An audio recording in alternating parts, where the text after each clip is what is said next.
le tabernacle de Koya est transformé ou a été transformé, si vous voulez, en un temple de la bagarre. En tout cas, le procureur, le substitut du procureur et un avocat se sont bagarrés. Il y a eu quand même des paires de gifles qui ont, en tout cas, qui s'en ont suivi.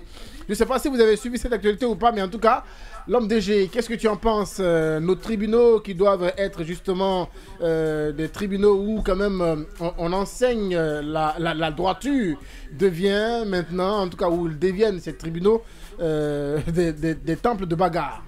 Merci Tomou d'avoir me donné le temps et l'expression pour moi de s'exprimer sur ce sujet si important.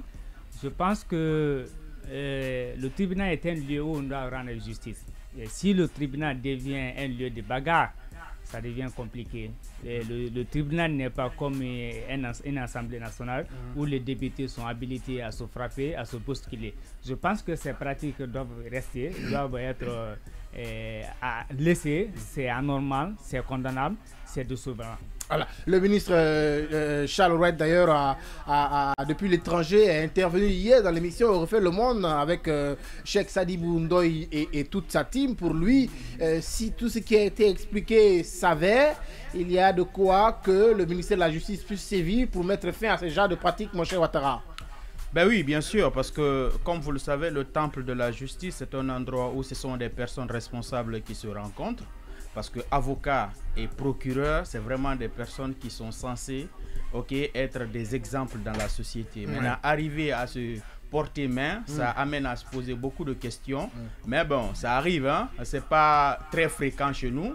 Donc, disons que c'est une exception à la règle et puis que nous souhaitons que ça ne se reproduise plus et qu'ils ensemble se battent pour ne plus que ces choses-là se répètent parce que ce n'est pas une bonne image pour la justice guinéenne. Oui, Mouria. Oui, c'est encore, cela témoigne, ce qui s'est passé à Koya, témoigne du nivellement vers le bas de notre État.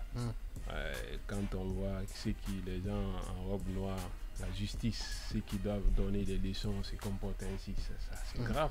Mais comment ces procureurs-là ont été nommés? Par quel mécanisme?